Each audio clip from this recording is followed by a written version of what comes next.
बिस्मिल्लाहिर्रहमानिर्रहीम। अस्सलाम वालेकुम अज़ीज़ तलबा व तालिबात। बच्चों, आपका क्या हाल है? मुझे उम्मीद है आप सब लोग खैरियत से होंगे। अच्छा बच्चों, आज हम जो पढ़ रहे हैं हमारे सिलेबस का 5वां चैप्टर है और वो है आराम व सुकून। अच्छा, आराम व सुकून जो लिखने वाले हैं ये एक ड्रामा है और इस ड्रामे के राइटर मुसन्निफ़ जो हैं वो सैयद इम्तियाज़ अली ताज हैं। अच्छा, इम्तियाज़ अली ताज का कुछ तारुफ हम यहाँ पे पढ़ लेंगे कि सैयद इम्तियाज़ अली ताज जो है वो सैयद मुमताज़ अली ताज के घर लाहौर में पैदा हुए। इनके वालिद और वालदा दोनों उर्दू के मुमताज़ अदीब थे। घर के इस इल्मी माहौल के बाइस इन्हें भी लिखने पढ़ने का शौक़ हो गया था। अच्छा, इस तरह से उन्होंने इब्तदाई तालीम वालिद साहब से और फिर आगे पढ़ते रहे। इस सब जब बीए करने के बाद रिसाला फूल और तहजीब नस्वा के एडिटर हो गए और अपना ही एक इशाअती इदारा कायम किया और मशहूर नावल निगार खातून बेगम हिजाब से उन्होंने शादी कर ली। अच्छा, फिर उस तरह से इम्तियाज़ अली ताज जो है जो इनके तहरीरें होती थी वो एक सादा ज़बान में लिखा करते थे। इनकी ज़बान दिल्ली की बामुहावरा ज़बान है जिसमें रोज़मर्रा और मुहावरात का बहुत इस्तेमाल किया जाता है। उन्होंने बहुत से अंग्रेज़ी, फ़्रांसीसी ड्रामों और अफसानों के तर्जुमे भी किए और ये तर्जुमे इस कदर शाइस्ता और रवां ज़बान में हैं कि ऐसा नहीं लगता कि वो तबाज़ाद हैं। यानी तबाज़ाद उनको कहते हैं जो जिनका तर्जुमा किया गया हो, तो ऐसा नहीं महसूस होता कि वो तबाज़ाद हों, बल्कि ऐसा लगता है शायद इसी ज़बान में लिखे गए हैं। अच्छा, इम्तियाज़ अली ताज जो है वो उर्दू अदब में मज़ा निगार की हैसियत से भी जाने जाते हैं। उन्होंने जो है चचा छक्कन जैसा लाजवाल किरदार तख्लीक किया। आपको याद होगा बहुत सारी कहानियों में आपने चचा छक्कन का लफ्ज़ नाम सुना है और उनकी बहुत सारी कहानियाँ हैं जो कि सैयद इम्तियाज़ अली ताज की तख्लीक है। तो आज जो हम पढ़ रहे हैं उनमें आराम व सुकून भी एक ऐसा ही ड्रामा है जिसमें थोड़ी सी तंज़ो मज़ाह को पेश किया गया है। इसमें उन्होंने आराम व सुकून के बारे में बताया गया है कि एक इंसान क्या चाहता है जब वो थक जाता है और वो जब आराम करना चाहता है घर में रह के, तो उसके साथ कैसे हालात पेश आते हैं वो इस ड्रामे में उन्होंने बताए हैं। तो मुसन्निफ़ इम्तियाज़ अली ताज ने इस ड्रामे में अब बताया कि हमारे घरों में मौजूद शोर और खुसूसन औरतों के शोर शराबे से पैदा होने वाले मसाइल को मज़ाहिया अंदाज में बयान किया है। मियाँ अब यहाँ पे वो एक मियाँ को बता रहे हैं। एक दो तीन किरदार हैं, एक मियाँ है, बीवी है, डॉक्टर साहब हैं और कुछ नौकर है।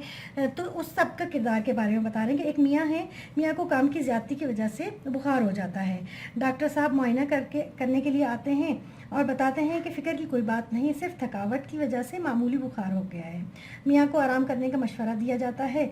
डॉक्टर के जाने के बाद जो है बीवी मियाँ से बातें करने शुरू कर देती है और कभी खाने के बारे में पूछती है और कभी दवाइयों के बारे में सवाल करती है। तो और इतनी ही देर में एक दरवाजे पर दस्तक होती है और कोई पानी भरने वाला पानी भरने के लिए आ जाता है। बीवी जो है वो वहीं कमरे में खड़े खड़े ऊंची आवाज़ में पूछती हैं कि और पानी भरने वाले को डांटती हैं कि भाई तुम्हें पता नहीं है कि बीमार है घर में और तुम क्यों शोर मचा रहे हो। फिर थोड़ी देर बाद घंटी की तलाश शुरू कर देती हैं। घंटी यानी कि उनको बताने के लिए कि जब मुझे आवाज़ देनी हो तो आवाज़ ना देना और घंटी बजाना। तो वो घंटी की तलाश शुरू कर देती हूँ, उसके लिए शोर शराबा करना शुरू कर देती हैं। फिर ना मिलने पर घर के जो मुलाजिम हैं लल्लू उसको आवाज़ देती हैं और आवाज़ दे के पूछती हैं कि कहाँ गई वो घंटी। फिर घंटी के बाद वो क्या करती हैं कि बच्चा है वो जो उनका अपना बच्चा है वो उधर छोटे से सहन में गाड़ी चलाना, खिलौने की गाड़ी चलाना शुरू कर देता है। बीवी कमरे में खड़े खड़े फिर बच्चे को खूब गुस्से से करती हैं कि क्यों खामोश नहीं हो रहे और क्यों शोर मचाए जा रहे हो। बीवी के बाहर जाने के बाद टेलीफोन की घंटी बज जाती है। मियाँ बड़ी मुश्किल से उठकर फ़ोन तक पहुँचते हैं जो किसी खातून का होता है और जो बेगम से बात करना चाहती हैं। मियाँ दोबारा फ़ोन करने का कहकर फ़ोन बंद कर देते हैं।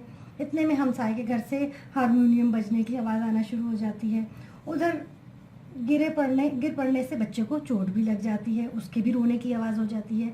वो ऊंची आवाज़ में रोना शुरू कर देता है। इस सारे मंजर में एक गदागर भी, एक फ़कीर भी जो है वो आवाज़ लगाता है और उसकी आवाज़ भी इस मंजर में शामिल हो जाती है। उधर वो जो लल्लू होता है उनका नौकर वो हावन दस्ते में कुछ कूटने लग जाता है। मियाँ इस सारे शोर शराबे से बेकरार होकर बीवी से कहता है कि भाई मेरी टोपी और शेरवानी ला दो।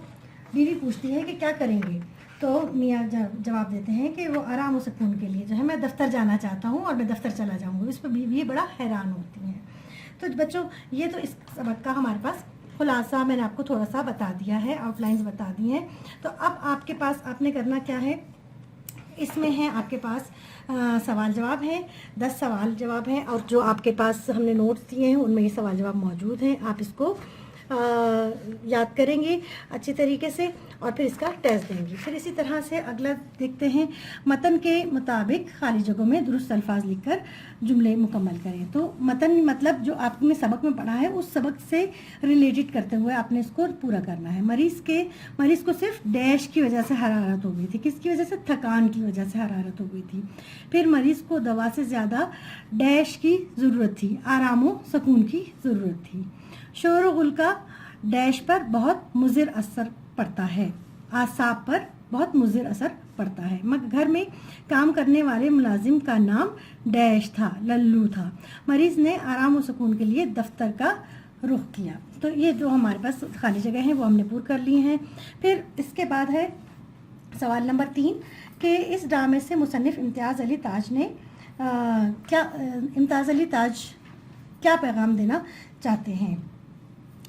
तो आपके पास ये सवाल भी मौजूद होगा, लेकिन फिर भी मैं आपको बता देती हूँ कि इम्तियाज़ अली ताज ने इस ड्रामे में पैगाम दिया है कि हमें घर में बीमारों का ख्याल रखना है, आदमी के आराम और सुकून का ख्याल रखना है। झगड़ालू और बातूनी औरतें ही खावंद की बेसुकूनी का सबब होती हैं।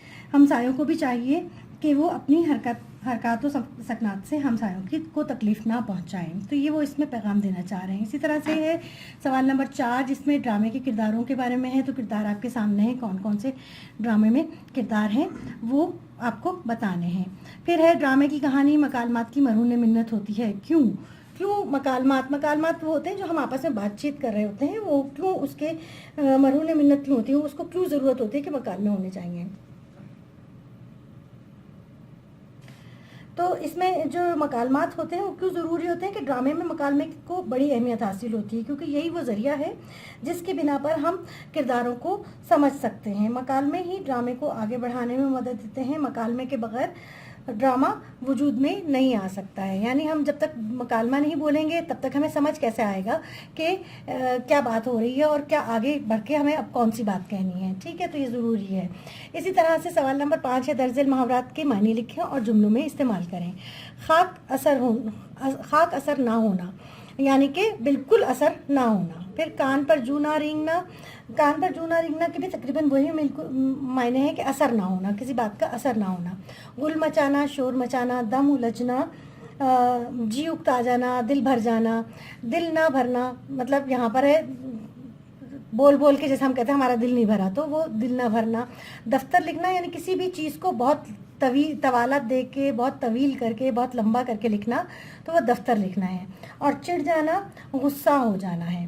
तो ये जब इन जुमलों का, इन अल्फाज के मैंने आपको मायने बता दिए हैं। अब आपने इनके जुमले खुद बनाने हैं। इसी तरह से इस ड्रामे का खुलासा अपने अल्फाज में लिखें। तो जिस तरह मैंने आपको थोड़ा सा मुख्तसरन खुलासा बयान कर दिया है, इसी तरह से आप भी इसको मुख्तसरन आप इसका खुलासा लिख सकते हैं।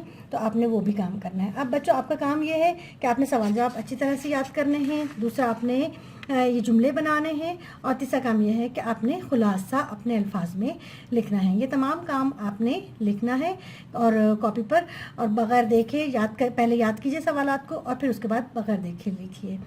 चलें, अब नेक्स्ट लेक्चर तक के लिए मुझे इजाज़त दीजिए। फ़ी अमानिल्लाह। अल्लाह।